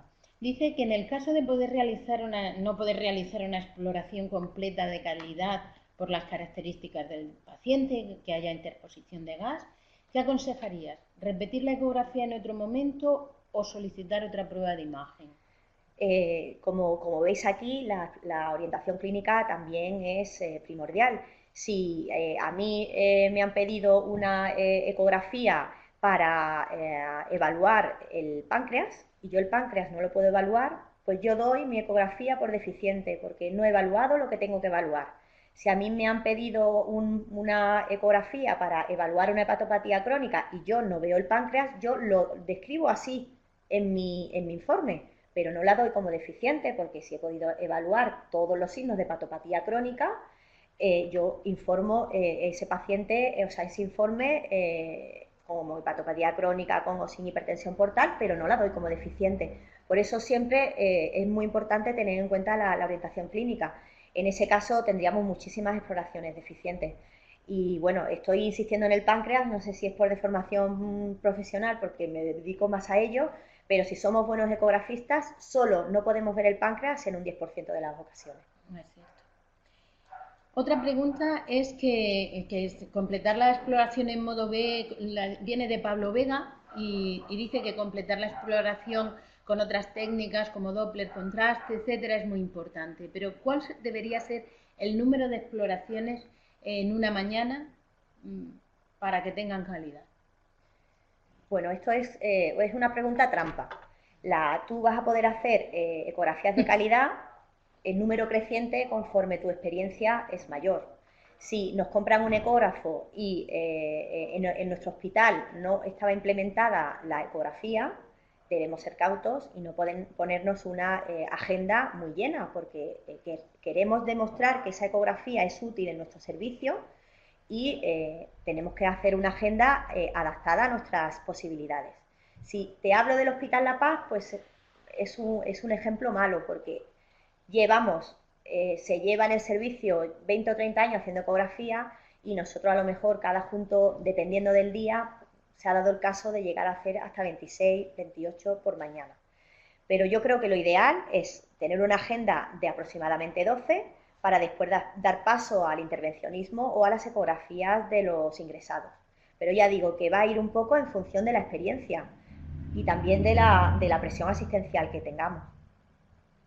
Muy bien, nosotros en eso también tenemos experiencia y a veces personas con mucha experiencia no tardan lo mismo en un paciente que en otro, debido a las condiciones del paciente, a que encuentras patologías que no tienes claro lo que son y que te cuesta más esfuerzo. Es bastante relativo, pero estoy de acuerdo contigo, poner 12 y ampliar. Nosotros también hacemos todo lo que ingresa ese día, se hace al día siguiente, de manera que le damos agilidad a la asistencia. Yo lo que aconsejo es que cuando empecemos a hacer ecografía, puesto que, bueno, en algunos hospitales seguimos teniendo reticencias cada vez menos, pero con los radiólogos es que seamos listos, que hagamos las exploraciones que podamos hacer y que hagamos las exploraciones de calidad, porque eso va a ser el éxito de exploraciones futuras. Si nosotros queremos abarcar más, probablemente eso sea negativo para los objetivos. Bueno, yo si me permites te quiero hacer una pregunta y otra después que han hecho. Y mi pregunta es sobre los criterios de calidad. Que has hablado de evaluar la calidad de las exploraciones ecográficas como se hace las de endoscopia. Y eso, siendo una exploración eminentemente explorador dependiente, parece muy difícil, aunque ya has apuntado algunas cosas. Pero hay veces, y sobre todo cuando se empieza, que hay cosas que están en la pantalla y el explorador no la ve si no está entrenado, ¿no? ¿Cómo crees tú que se llegará a tener esos criterios de calidad y a qué nivel podremos llegar? Pues mira, esto es un tema que quiero abrir ahora desde dentro de la asociación, y es un tema que tenemos que estudiar porque hay muchas formas de evaluar, desde las mediciones, hay muchos criterios que podemos utilizar y que están ahí en la literatura, pero que realmente no nos hemos planteado. Es hacer lo que se hace con la colonoscopia, y yo creo que eso va a ser el próximo objetivo que nos planteemos, aparte del curso, en la asociación. Creo que es fundamental, porque vemos mucha gente hacer ecografía y te ven la foto y lo mismo han medido el bazo, por decir algo, ¿no? Que me han preguntado algo, pues a lo mejor lo han medido y no se ve ni el hilio, o miden el bazo y son 12 centímetros y dicen esplenomegalia y no hacen el área para verificar exactamente si eso es un bazo elongado o un bazo grande. En fin, hay muchas cosas que se pueden mejorar, y creo que lo que tenemos es mucho trabajo y mucho entusiasmo. Entonces, con las ganas de trabajar que tenemos, ¿verdad, Carmen? Desde la asociación yo creo que se puede hacer todo. Claro que sí. Y animo a todas las asociaciones de todo el país de rayos a que se unan a nosotros, para trabajar conjuntamente en la FESUM. Claro que sí. Y una última pregunta que no me he olvidado, que es de Arantxa Rodríguez, que la he dejado para el final a propósito, es que pregunta si el curso de la AED va a ser solo para residentes. Eso es un tema de debate. Al principio hemos pensado que solamente residentes, porque como he dicho al principio de la charla, que haya un 30% de nuestros residentes mal formados, pues a la asociación, cuando tuvimos estos datos, nos produjo miedo, alergia y de todo. Pero es cierto que, como has dicho tú al principio, Carmen, hay una necesidad formativa brutal, pero no por parte solamente de los digestivos. Aquí me está apuntando Ana, pues por parte de los compañeros de primaria. A ver, que el ecógrafo es el fonendo del futuro, como lo decía el doctor Segura, yo creo que ya es un hecho. O sea, hace ecografía para todo, para ver la uña del pie. Pero necesitamos estar bien formados. Y solamente uniéndonos podemos conseguir cosas. Estando por ahí separados, las separaciones traen poca... Bueno, pues esperemos que esta tarde en Twitter apoyen a estos seminarios de la SPD, porque lo pondréis en Twitter, ¿no? Sí, sí, lo vamos a difundir. Vale, pues ahora vamos a pasar a la siguiente charla de la doctora Manzano, que nos va a hablar de cómo realizar los informes y cómo reportar las imágenes. Esto es importantísimo, porque lo que tú no escribes en ese momento que acabas de hacer la exploración, se olvida a ti mismo se te va a olvidar como si no lo hubieras visto. O sea que adelante, Marisa, con tu charla, que va a ser muy interesante. Buenas tardes, Carmen. Efectivamente, tienes toda la razón y vamos a ir demostrándolo en esta charla cómo el informe tiene un papel trascendental para la calidad total del proceso ecográfico. Como se ha venido mencionando y se va a ir explicando a lo largo de estos seminarios, la ecografía abdominal es una técnica accesible, es inocua, no supone ningún daño para el paciente y aporta una información muy relevante. Ha supuesto un gran avance para el diagnóstico de múltiples patologías, en nuestro caso concreto en la patología abdominal por nuestra especialidad, y para el enfoque de los pacientes, de tal forma que se considera hoy como una prueba de primera línea diagnóstica en numerosos procesos. Es de vital importancia saber que para conseguir la mayor rentabilidad en una ecografía abdominal, ya se ha expuesto en las charlas iniciales, pues hay que realizarla de manera exhaustiva, hay que tener un amplio conocimiento de la técnica y de la anatomía, hay que recopilar la máxima información posible haciendo la exploración con una sistemática adecuada, ya lo ha comentado la doctora Serrano, y la interpretación adecuada de los hallazgos a medida que los vamos recogiendo, evitando omitir resultados. Esto, lógicamente, va a depender de la experiencia del explorador, que además ha de ser capaz de transmitir la información que ha recogido de forma adecuada, y esto lo hace a través del informe ecográfico. Ya hemos visto que el informe ecográfico va a ser una parte relevante en las fases de la ecografía y vamos a desgranar aquí un poquito más cuáles son los pasos imprescindibles para comunicar los datos en el caso de la ecografía abdominal. En primer lugar, hay que interpretar el estudio, hay que identificar y reconocer los hallazgos que estamos viendo y con ellos intentar elaborar un diagnóstico final, o bien, cuando esto no es posible, al menos hacer un diagnóstico diferencial. Y una vez que hemos pasado la primera interpretación, hay que saber comunicar los hallazgos y las conclusiones de una forma clara, útil e inequívoca elaborando el informe. ¿Y qué requisitos debe cumplir de forma general el informe? ¿Cuáles son las características del informe en ecografía abdominal? Pues este informe ecográfico debe tener un propósito, y el propósito de este informe es la interpretación especializada de los hallazgos ecográficos, siempre en el contexto clínico del paciente, respondiendo a las cuestiones que justificaron la realización de la misma, es decir, qué indicación tenía esta prueba y responder a la pregunta que se hizo al médico que la solicitó.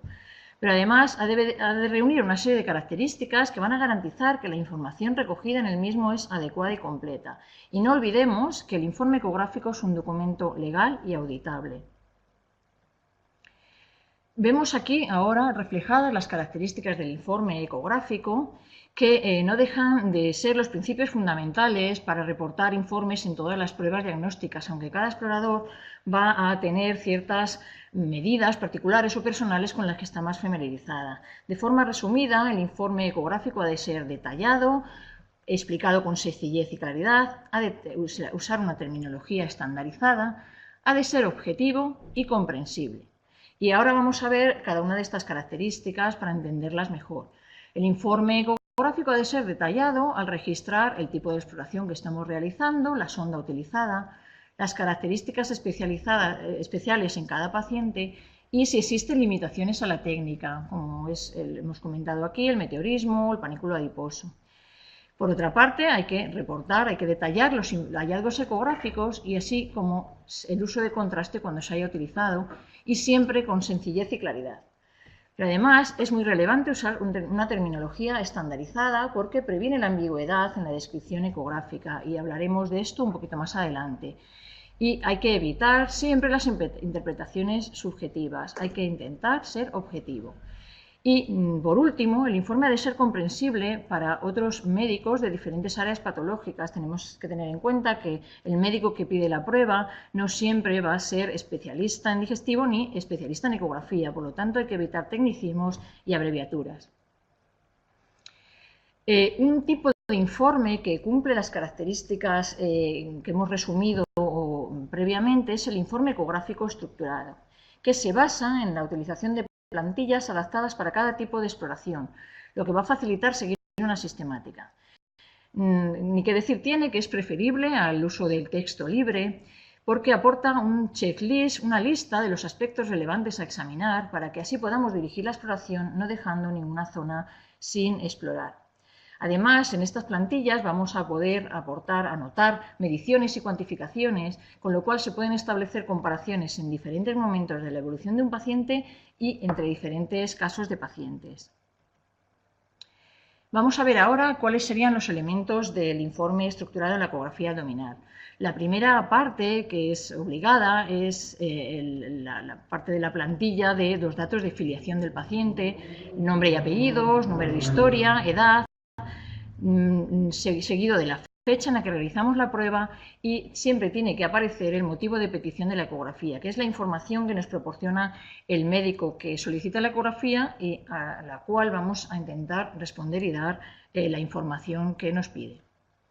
La segunda parte del informe estructurado es el cuerpo del informe.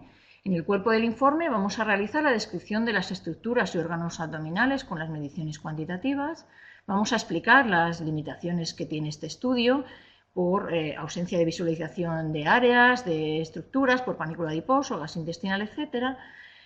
Dejaremos constancia de los hallazgos ecográficos destacables, descritos detalladamente, y, si es posible, compararemos los hallazgos con las exploraciones previas del paciente, siempre que esté disponible una exploración previa. Y siempre hay que especificar si hemos realizado alguna técnica especial como contraste. Finalmente, en el informe estructurado aparecerá la conclusión, que a ser posible, ya lo hemos comentado, debe responder al motivo de petición de la ecografía, intentando hacer un diagnóstico de certeza, y si esto no es posible, al menos un diagnóstico diferencial en el orden de probabilidad.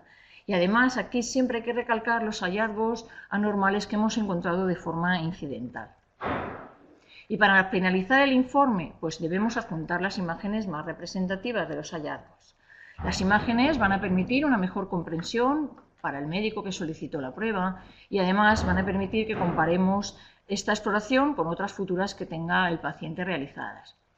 Antes de emitir el informe, el médico responsable lo supervisará, lo revisará y lo firmará y guardará una copia que se validará electrónicamente, y tras validarlo ya no se va a poder modificar. Ya hemos comentado que es un documento legal y auditable.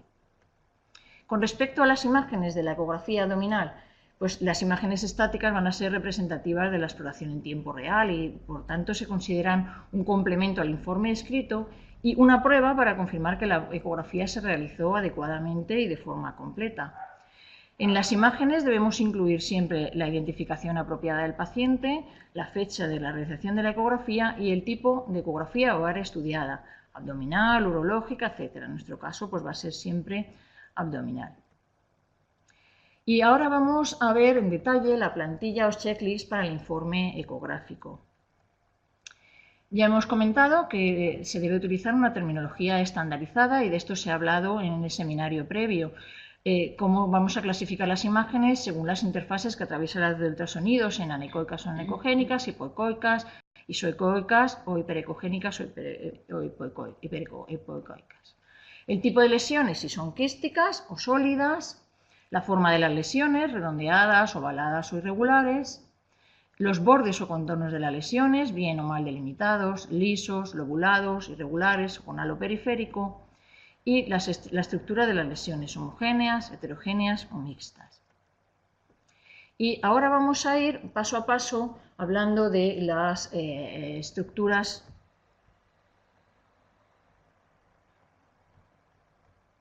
Esto es que me faltaba esta diapositiva. Perdonad porque se ha saltado esta diapositiva que es básica para entender lo que vamos a decir después, y es qué elementos debe contener el informe, la plantilla de la que vamos a ir rellenando. Qué elementos no deben faltar en un informe de ecografía abdominal.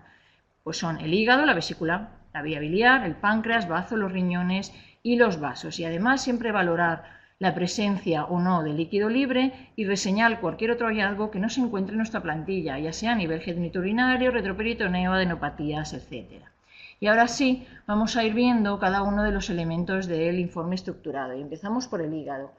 En la plantilla que utilicemos para hígado haremos mención al tamaño a nivel del lóbulo hepático derecho y lóbulo caudado, los bordes hepáticos regulares o nodulares. Hablaremos de la ecogenicidad del parénquima, homogéneo o heterogéneo, y del tipo de grano, grueso, medio o fino con o sin atenuación. Y si existen, describiremos las lesiones ocupantes de espacio, el tipo, el tamaño, la estructura, la forma y la vascularización. Y vamos a ir viendo ejemplos de esto que hemos mencionado con respecto al tamaño hepático a nivel del lóbulo hepático derecho y lóbulo acaudado, con las mediciones correspondientes, con respecto a los bordes, ya sean regulares o bien ondulados o nodulares. En cuanto a la ecogenicidad del parénquima, si es homogénea o heterogénea, y el tipo de grano, grueso o fino, con o sin atenuación. Si existen lesiones ocupantes de espacio, es decir, de qué tipo son, si son sólidas o quísticas, y dentro de las lesiones ya sólidas, explicar el tamaño, el número, la estructura, la forma y si tienen vascularización. En este caso, por ejemplo, decir también que tiene halo periférico. Con respecto a la vesícula, haremos constar el tamaño, si existe alguna alteración en su pared en cuanto a grosor o presencia de pólipos, si tiene contenido patológico e incluso hay que nombrar la ausencia por colecistectomía. Con respecto a la vía biliar, el calibre, si está alterado, especificar el nivel y la causa y si existe contenido en la vía biliar principal. Y vemos aquí ejemplos de lo que decimos, si la pared está engrosada, si existen pólipos vesiculares, si la pared está afectada por adenomiomatosis, si existe contenido, si existen colelitiasis. Y con respecto a la vía biliar, si está dilatada la vía biliar intrahepática, intentar especificar el nivel y la causa, y a nivel de la vía biliar extrahepática, si existe contenido. Con respecto al páncreas, hay que identificar sus diferentes partes y comentar si alguna no se ha visualizado, especificar la ecogenicidad del parénquima, definir el sistema ductal si es visible y anotar la existencia del OES en caso de que exista. Identificar sus partes, veis como en este caso se ve completamente, pero si no se viera hay que especificarlo. Y los hallazgos que veamos a nivel de parénquima, describirlos, como es el caso de pancreatitis o a nivel del conducto pancreático, si está dilatado, cuantificarlo y expresarlo en el informe. Si existen LOEs, definir si estas son quísticas y sólidas. Y ya hablando del bazo, siempre el tamaño a través del eje bipolar y confirmando la esplenomegalia por área cuando tengamos dudas, la ecogenicidad del parénquima, si existen LOEs, si vemos bazos accesorios o si el bazo está ausente por esplenectomía, también lo debemos hacer constar. El bazo normal, vemos un bazo accesorio.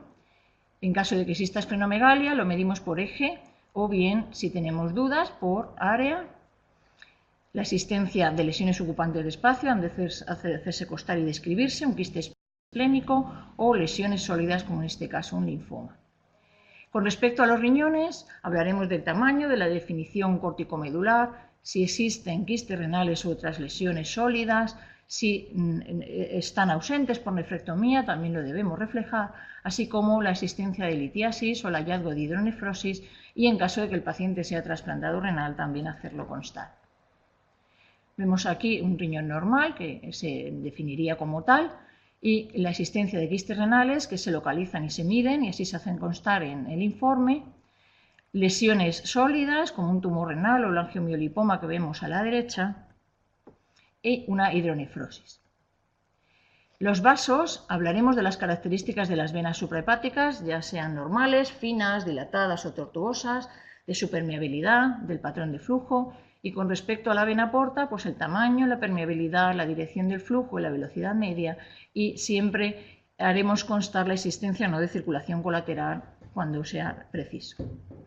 Con respecto a las venas suprahepáticas, si son normales, así lo haremos constar. Si están dilatadas o adelgazadas, también hay que anotarlo en el informe. Con respecto al patrón de flujo, si es trifásico, y en caso de que no exista este patrón de flujo, hacerlo constar. Con respecto a la vena porta, el tamaño, la permeabilidad, la dirección del flujo y la velocidad media. Si existe contenido en la vena porta, si esta está trombosada, también hay que definirlo. Y la existencia de cavernomatosis portal. Si el paciente tiene circulación colateral, hay que hacerlo constar, y al igual que si el paciente es portador de TIPS y hacer el estudio de la permeabilidad y funcionalidad del mismo, cómo procede con doble. Y siempre nombrar la existencia o no de líquido libre abdominal. Para terminar, ponemos unos ejemplos de los informes estructurados con las imágenes insertadas de los que disponemos en el hospital en el que yo trabajo, en el Hospital 12 de Octubre. Como veis, en la parte de arriba figura el centro donde se realiza y el tipo, la zona, en la unidad de ecografía digestiva y el tipo de exploración que se está realizando, ecografía abdominal. Los datos de filiación del paciente aparecen en la parte superior y la fecha de realización de la ecografía. La petición, la indicación de la prueba aparece en la parte superior también del informe y después ya procedemos a rellenar el cuerpo del informe. Tenemos una plantilla en la que vamos rellenando la normalidad y describiendo los hallazgos anormales para finalmente hacer una conclusión, un juicio diagnóstico o conclusión que llamamos nosotros. Finalmente, el médico responsable de la prueba revisará el informe y lo firmará. Las imágenes, se ha comentado aquí qué imágenes seleccionar o cómo insertarlas en el informe.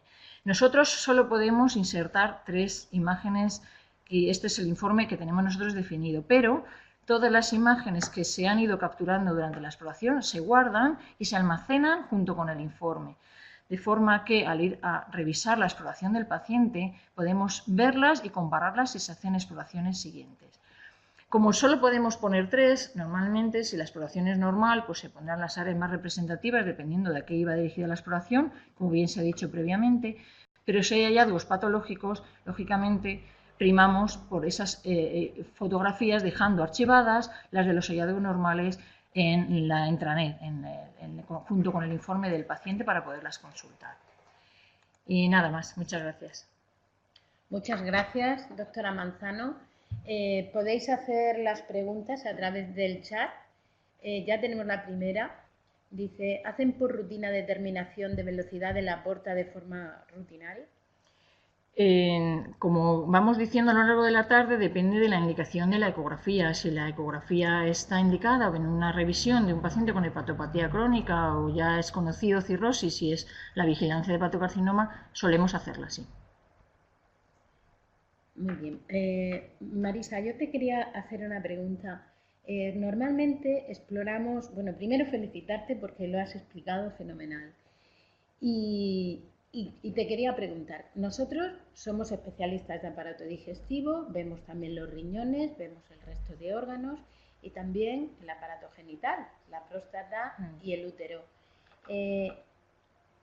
Yo quisiera insistir un poquito porque hay veces que se tiende a no mirar ese área porque no lo conocemos y nosotros no vamos a saber evaluar bien una próstata probablemente o un útero pero cuesta muy poquito y a veces puedes salvar una vida, ¿no? Si detectas un quiste de ovario en un momento en que esté a tiempo de resolver un problema más grave.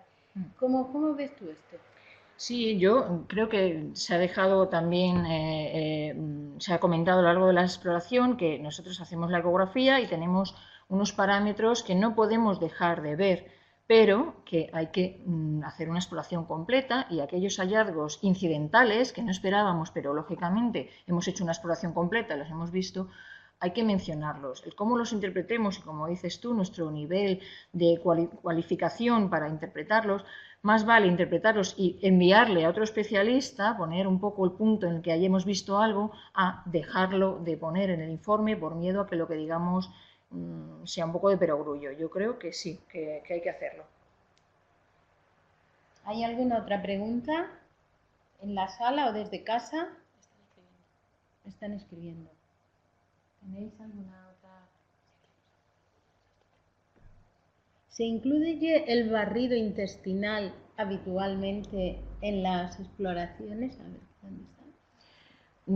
En general se hace un pase por todo el abdomen porque siempre dejamos constancia de si existe o no líquido libre, pero no siempre hacemos el barrido intestinal con sonda convex, que es un poco lo que más información nos daría. Hacemos una exploración somera con la sonda habitual y no específica intestinal. Efectivamente, entonces si encuentras una imagen de pseudorriñón y ya ahí ya es cuando paramos, cambiamos a sonda convex, pero siempre hacemos un recorrido, sí.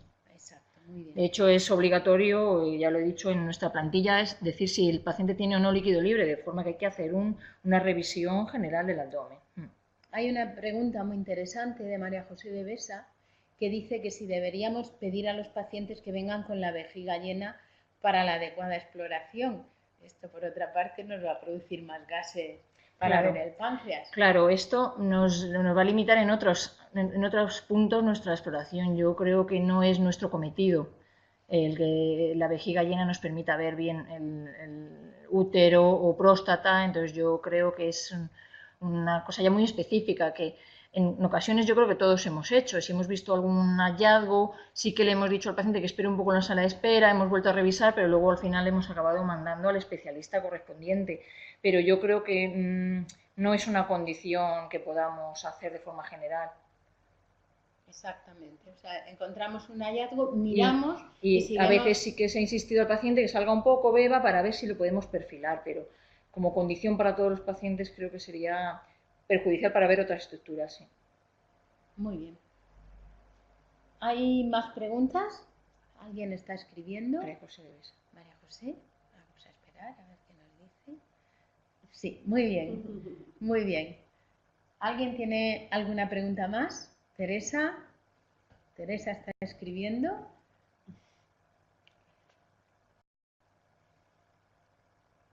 Parece que no hay más preguntas, más comentarios. Bueno, esperamos que os haya gustado este seminario que abre la puerta de momento a 4 más. El próximo será el día 18 de octubre a la misma hora. Este primero lo hemos realizado desde la sede de la SPD, pero ya a partir de ahora los vamos a hacer en modo webinar, o sea que nos vamos a conectar con los ordenadores desde casa y será igual que ahora, el formato será exactamente igual, solo que estaremos allí. Este pues se ha hecho así porque estábamos un poquito más inseguros con cómo iba a salir todo, sobre todo nosotros, porque ellos tienen muchísima experiencia. Y bueno, pues estará en Twitter, espero que nos deis el aprobado y esperamos veros el día 18.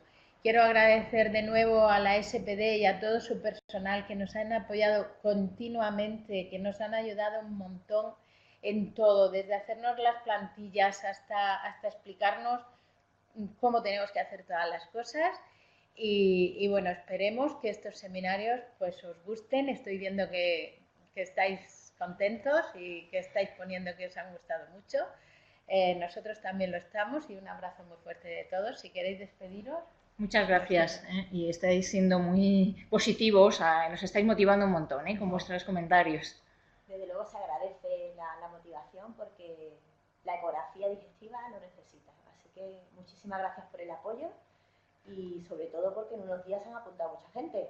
Así que muchísimas gracias a ti, Lucía, que sé que estás ahí en el backstage, pero Lucía Puñal ha sido fundamental para que podamos estar aquí todos.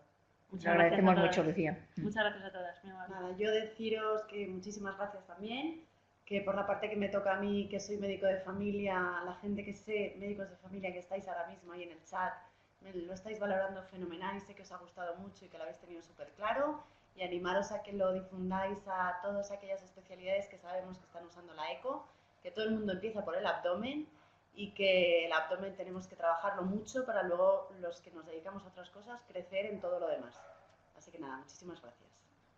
Yo quisiera por último pues tener un recuerdo para el doctor Segura, que pues le hubieran encantado estas actividades y me he acordado mucho de él esta tarde. No se nos ha olvidado, lo tenemos ahí. Aquí lo tenemos presente. Lo hemos puesto también el vídeo como quedan, quizá como nos quedan unos minutos, quizá podíamos poner el vídeo de YouTube y despedirnos con él, que ha sido nuestro maestro y que estaría felicísimo de ver esta actividad, esta demanda de formación y aquí a su hija pues abriendo el seminario. Bueno, pues os dejamos con el vídeo y ya cuando termine cortaremos la conexión. Muchas gracias por asistir.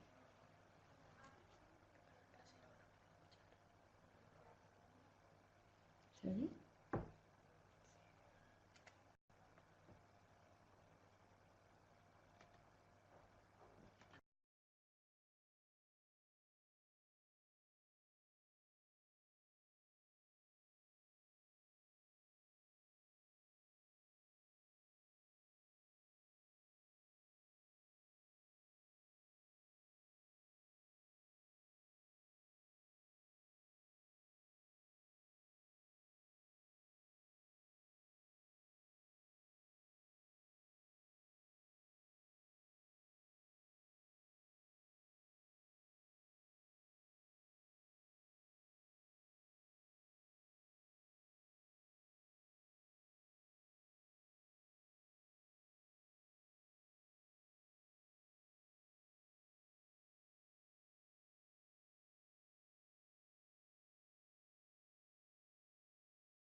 segundo.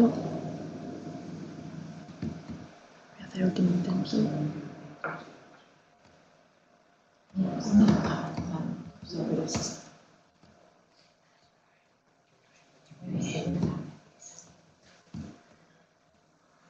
Esos serían los cortes longitudinales que hemos realizado y que hemos barrido desde aquí, de donde vemos el monito, hacia el lado derecho. Ahora pasamos a los cortes transversales y en los cortes transversales vamos a desplazar y mover el transductor de arriba hacia abajo, basculándolo de arriba a abajo. En estos cortes, la parte izquierda de la pantalla es la derecha del paciente y la parte derecha de la pantalla a la izquierda, como si estuviera cortándolo en rodajas y mirándolo desde los pies al paciente.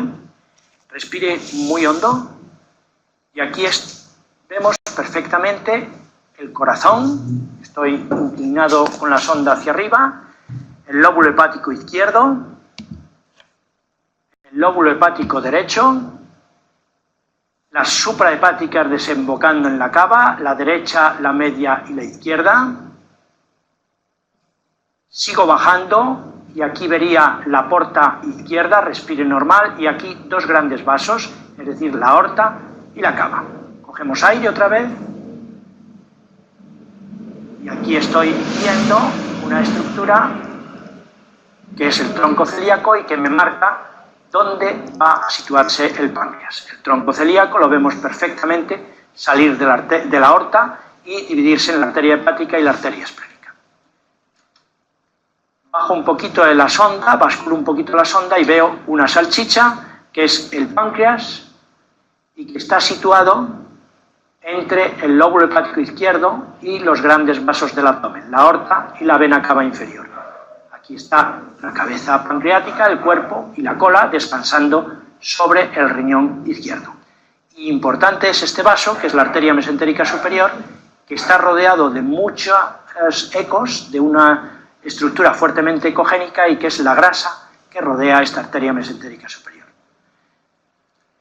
Me voy al lado derecho, cogemos mucho aire y estoy viendo la parte superior del hígado.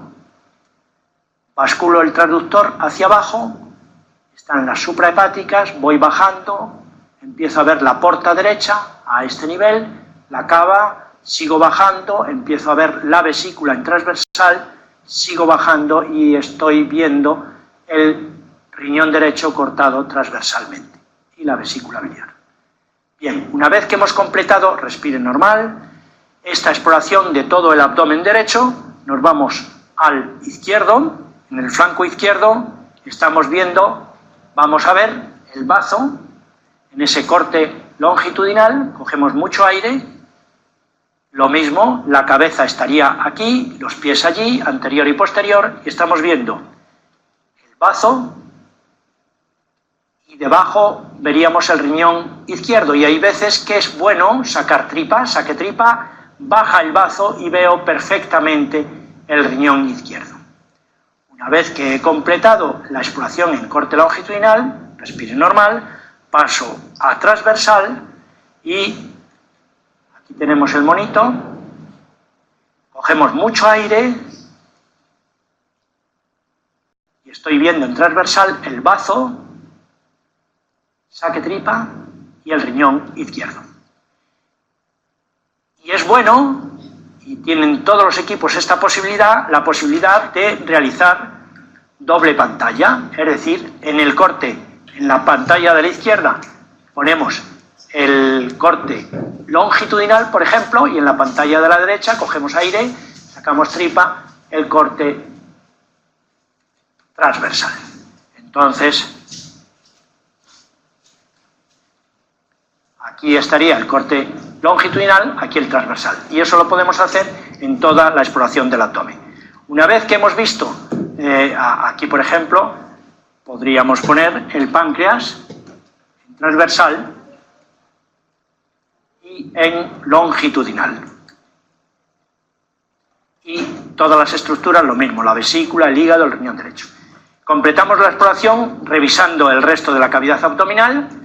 En los vacíos tenemos un inconveniente y es el gas intestinal, que no permite el paso del sonido y por lo tanto no veo estructuras posteriores a él. Y lo que sí es importante es explorar la zona pélvica. Y ahí vemos perfectamente que tenemos la vejiga de la orina bien reflexionada. Esto es importantísimo para ver perfectamente el aparato genital en la mujer, el útero en forma de pera, el fondo, el cuerpo y el cuello, el canal vaginal. Ese sería este corte, el longitudinal, y pasamos al corte transversal, que también podemos hacerlo en doble pantalla. Pasamos al corte transversal y en el corte transversal vemos perfectamente el útero, la vejiga,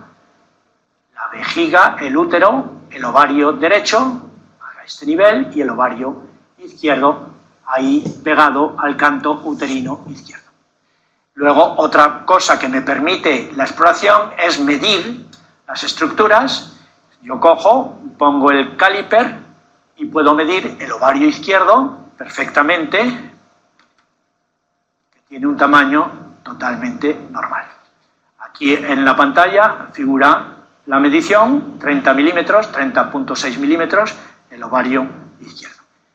Con esto hemos completado la exploración perfectamente y hemos realizado una exploración completa de todo el abdomen, visualizando los órganos que podemos ver, es decir, hígado, vesícula, páncreas, bazo, riñones, aorta, vena cava inferior, en la mujer el aparato genital femenino y en el hombre la próstata y las vesículas seminales. Con esto hemos terminado la exploración, el paciente se limpia y concluida la exploración correcta. Esto es muy importante, que sigan todos ustedes una sistemática, siempre la misma sistemática para evitar olvidos de explorar determinados órganos, etc. ¿Y nada más?